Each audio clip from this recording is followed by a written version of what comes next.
अगर इन 7 मुद्दों पे बीजेपी चुनाव ना लड़े तो बीजेपी को 100 सीट भी नहीं मिलने वाली। भाई ये मैं नहीं कह रहा, ये कह रहे हैं बिहार के पूर्व उप मुख्यमंत्री तेजस्वी यादव। वो लगातार बीजेपी के ऊपर निशाने साध रहे हैं और अब तो भाई साहब हद ही हो गया। अब कह रहे हैं कि भाई अगर ये 7 मुद्दे हटा दिए जाएं तो बीजेपी को 100 सीटें भी नहीं मिलने वाली। इससे पहले जब पहले चरण का मतदान हुआ था, 4 जगहों पे चुनाव हुए थे, तो वहां पे वो कहते नजर आ रहे थे कि भाई इस बार तो बीजेपी को 150 सीट नहीं मिलने वाली। और अभी दूसरा चरण का मतदान भी नहीं आया, इससे पहले कह दिए कि भाई अगर ये 7 मुद्दे हटा दिए जाएं तो बीजेपी को नहीं मिलने वाले हैं 100 सीट भी। अब वो 7 मुद्दे कौन कौन से हैं वो मैं आपको आज बताने वाला हूं, जो तेजस्वी जिक्र कर रहे हैं एक मीडिया से बात करते हुए।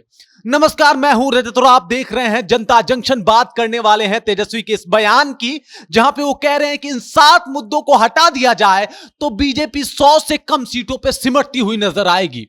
अब ये 7 मुद्दे बहुत खास हैं और इन मुद्दों का प्रयोग हमेशा से विपक्षी दल करते आ रहे हैं, बीजेपी के ऊपर निशाना साधते आ रहे हैं और इन्हीं मुद्दों का जिक्र किया है तेजस्वी यादव ने।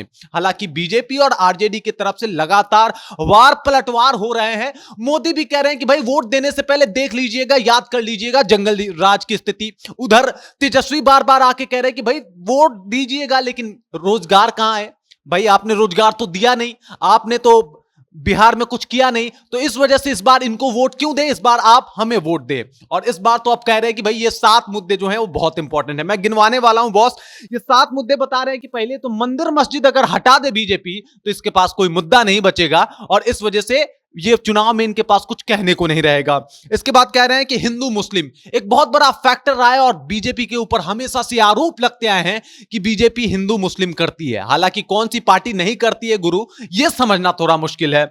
उसके बाद आके कह रहे हैं कि गोदी मीडिया, यानी मीडिया जो मोदी के पक्ष में प्रचार करती है, उनका भी जिक्र किया है। अब भाई साहब गोदी मीडिया कहा जाता है, कुछ लोगों को कहा जाता है कि अंधभक्त मीडिया, कुछ लोगों को कहा जाता है कि भाई ये तो चमचा हो गया है मीडिया। तो भाई करो एक आप लोग और मीडिया के ऊपर निशाना साध दें, ये भी बड़ा आसान हो गया है। आजकल सबसे आसान हो गया है मीडिया को टारगेट करना। उसके बाद कह रहे हैं कि भाई सीबीआई, ईडी, इनकम टैक्स, चुनाव आयोग का अगर दुरुपयोग ना करे मोदी जी तो भाई इसमें भी उनको मुश्किल हो जाएगी चुनाव में और 100 सीटें भी नहीं मिलने वाली। एक मुद्दा हमेशा से आ जाता है और वो है ईवीएम का मुद्दा।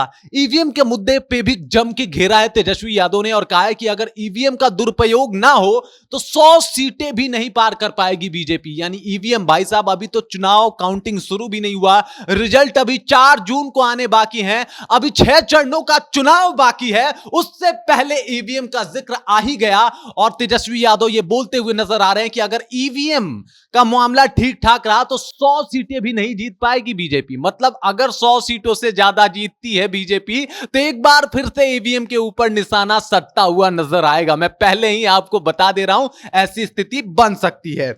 और मैं आपको बता दूं, पहला चरण का मतदान हुआ था नवादा, जमुई, औरंगाबाद और गया में। उसके बाद अब दूसरे चरण का मतदान है 26 अप्रैल को और बिहार में किशनगंज, कटिहार, पूर्णिया और भागलपुर में दूसरे चरण का मतदान होने वाला है। और इस बार भी दोनों पार्टियां आमने सामने हैं। कह रही है महागठबंधन की तरफ से तेजस्वी और बाकी नेताओं का बयान आ रहा है कि भाई यहां पे बिहार में तो खाता भी नहीं खुलने वाला। उधर बीजेपी कह रहा है कि भाई हम 40 में 40 सीटें इस बार जीतने वाले हैं। बाकी इसके ऊपर आपका क्या विचार, आपको क्या लगता है कि भाई कौन सही है, किसका कहना सही है, कौन जीत जाएगा 40 में 40, या फिर किसके पक्ष जो है वो मजबूत होते नजर आ रहे हैं, ये आप जरूर बताइएगा। पहले चरण के चुनाव में तेजस्वी यादव ये कह रहे थे कि वो चारों सीटों पे जो चुनाव हुआ है उसमें तो सिर्फ महागठबंधन ही है, इंडिया अलायंस ही है और कुछ नहीं दिख रहा है। बीजेपी जो जुमलाबाज की पार्टी है वो ढहती हुई नजर आ रही है। उधर बीजेपी के प्रवक्ता और नेता कहते हुए नजर आ रहे थे कि भाई इस बार तो हम चारों सीटें यहां पे पहले चरण के मतदान में जीत चुके हैं, बाकी आने वाले भी जो भी चुनाव होने वाले उसमें सारे के सारे सीटें जीतने वाले। आप क्या सोचते हैं इसके ऊपर, अपना राय कमेंट में जरूर हमें बताइएगा। बाकी हम हैं रजत और आप देख रहे हैं जनता जंक्शन।